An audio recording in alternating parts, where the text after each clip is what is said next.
Oi, pessoal, tudo bem? Na aula de hoje nós vamos falar sobre alguns gráficos estatísticos, certo? Bom, a ideia aqui é apresentar para vocês alguns gráficos estatísticos mais comuns. Eu gosto de chamar esses gráficos de gráficos feijão com arroz, porque eles são bem simples e alimentam pra caramba, ou seja, um deles sempre vai ser útil para vocês fazerem ou representarem os dados de vocês de forma tranquila. Vamos lá. Primeiro gráfico, ele se chama gráfico de colunas, né? E a ideia do gráfico de colunas é vocês pensarem como se fossem termômetros, que as colunas vão subir até a sua respectiva frequência ou percentual. Ele é um gráfico coringa, tá, gente? Vocês podem utilizar ele para representar qualquer tipo de variável, seja uma variável qualitativa ou seja uma variável quantitativa. No gráfico de colunas, o eixo horizontal, que é o deitadinho aqui, é onde a gente coloca a nossa variável.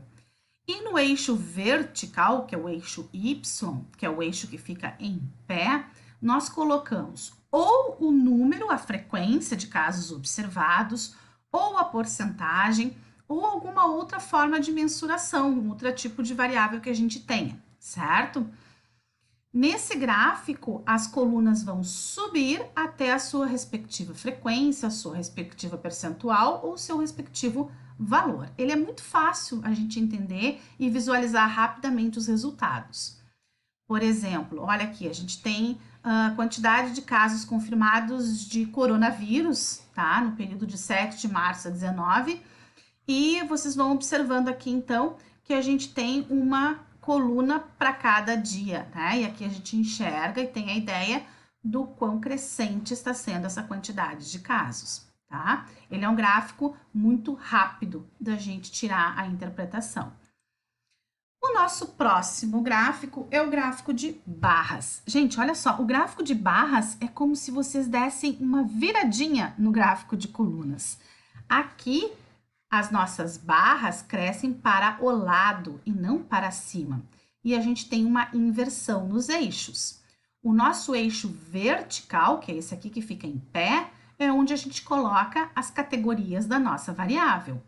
E o eixo horizontal, que é aquele que fica deitadinho, é onde a gente coloca, então, a porcentagem ou a frequência de casos ou a mensuração que a gente tem da nossa variável, certo? Ele também é um gráfico universal que vocês podem utilizar para representar qualquer tipo de variável, seja ela qualitativa, seja ela quantitativa, ok? É um gráfico muito bom, de fácil compreensão, e eu particularmente gosto muito de usar ele quando a categoria, ou seja, a resposta que a gente tem é uma palavra muito extensa, ou muitas vezes uma frase. Então, a gente consegue aqui nesse espacinho que a gente tem aqui do lado das barras, escrever mais texto do que no gráfico de colunas. Então, eu gosto muito dele para isso, certo? Bom, nosso próximo, aqui, esqueci. Aqui tem, então, um exemplo, né, de um gráfico de barras, ó, aquilo que eu falei para vocês. A gente consegue escrever aqui ao lado das barras um texto maior, mais palavras a gente consegue colocar, tá? Então, aqui, por exemplo, esse gráfico está falando das maiores locadoras do país. A gente tem aqui o nome das locadoras e as barras representam a frota, né? Tamanho da frota em 1000. Então, a Localiza, ela tem 185,4 mil carros na sua frota. A Ouro Verde, por exemplo, tem 19,2 mil carros em sua frota. Então, o nosso eixo X aqui horizontal, por exemplo, neste caso, vocês observem que ele não é nem uma porcentagem e nem uma frequência. Ele representa a quantidade de carros ou ainda o tamanho da frota. Isso está bem claro aqui no título, tá? E uma coisa que é bem importante, né, é que assim como as tabelas de frequência, os gráficos também têm que ter títulos e tem que ficar bem claro qual é o nível de mensuração que a gente está usando aqui. Ou seja, tem que ficar claro o que representa este número aqui, que nesse caso são 1000 carros, 1000 veículos. Bom, o próximo é o queridinho de todo mundo, né? Todo mundo adora o gráfico de setores. O gráfico de setores, vocês devem conhecer ele por gráfico pizza, gráfico torta, gráfico queijo, tudo que é de comer e é redondinho, a gente conhece como gráfico de setores. Mas o nome bonitão dele, oficial, é gráfico de setores. Todo mundo gosta muito dele porque ele é muito fácil de compreender. Mas a gente tem que ter um cuidado, tá, gente? Ele não é tão universal quanto o gráfico de colunas e de barras. Ou seja, aqui a gente deve preferencialmente utilizar esse gráfico para representar variáveis qualitativas, em que a resposta é uma palavra, certo? E tendo o cuidado da quantidade de respostas distintas não ser muito grande, porque um gráfico de pizza, um gráfico de setores com muitas fatias, ele acaba ficando poluído e ele dificulta a nossa interpretação. Eu particularmente gosto de utilizar esse gráfico quando eu tenho no máximo 5 alternativas diferentes, ou seja, que eu vou usar 5 cores aqui nesse gráfico. E aí eu uso aquelas 5 cores primárias, que são bem distintas, né? E eu consigo enxergar bem os resultados. Ele é um gráfico realmente muito simples. A ideia do círculo é que ele soma 100%, né?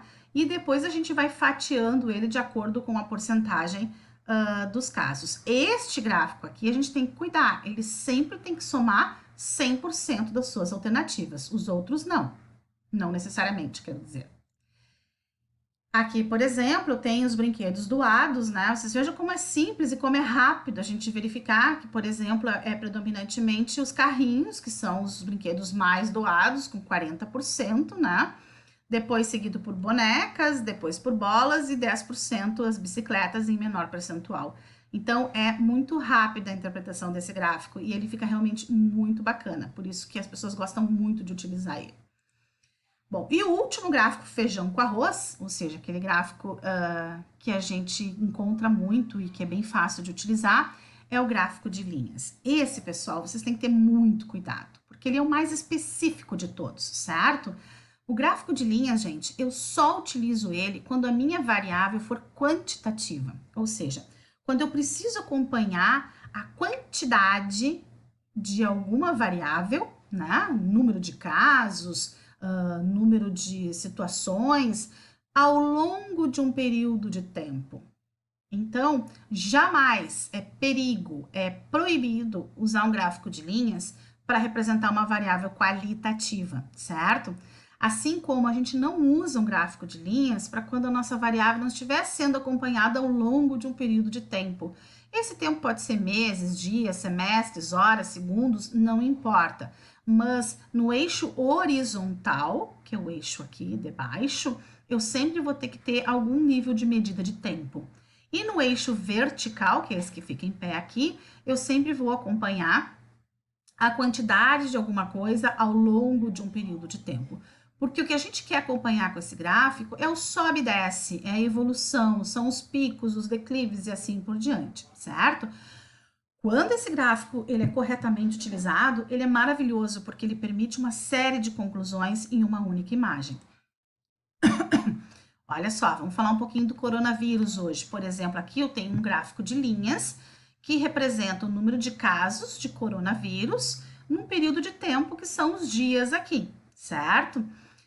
Observem que esses dias eles estão espaçados aqui, né? Até não estão apresentados todos os dias, mas a linha é uma informação que eu tenho diária.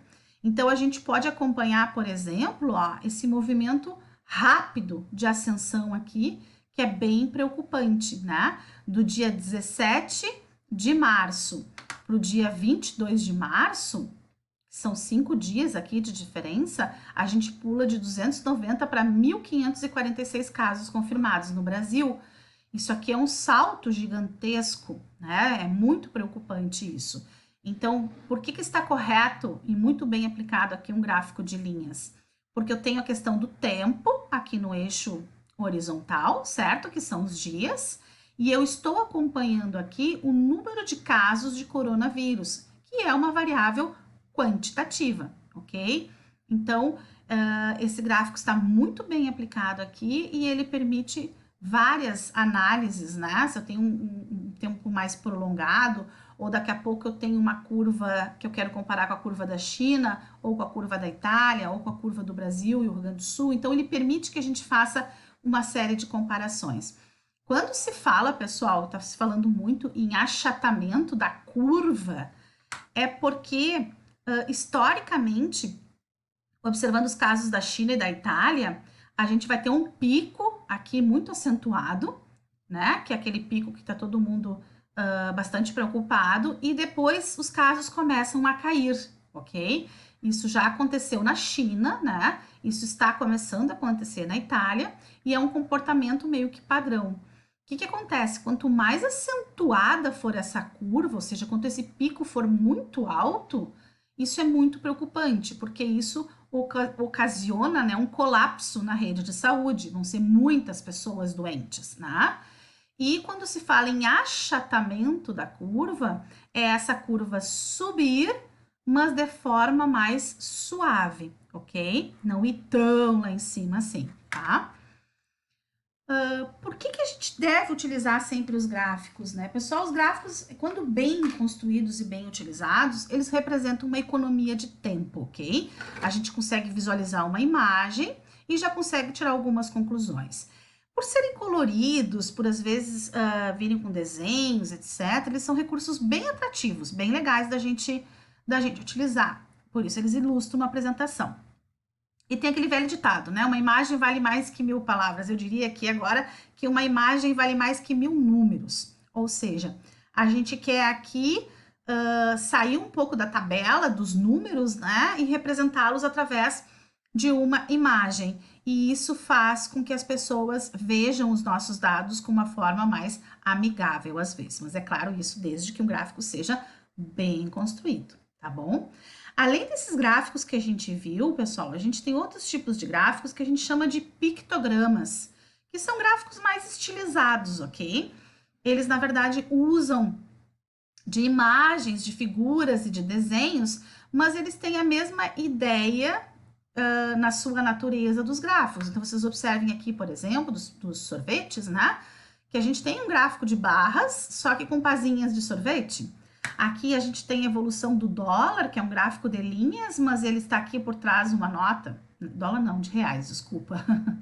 E aqui a gente tem claramente um gráfico de colunas, em que as colunas, na verdade, são representadas por um nível de água no corpo humano. Então, os pictogramas, eles têm ainda a função de atrair ainda mais a atenção das pessoas, procurando estilizar um pouquinho os gráficos. E agora, povo, vamos começar a interpretar gráficos, então? Eu tenho aí 2 atividades para a gente fazer juntos, que vão preparar vocês para a nossa atividade de entrega, tá bom? Mas isso vai ficar para o próximo vídeo. Tchau, tchau, tchau, tchau. Até mais. Beijo!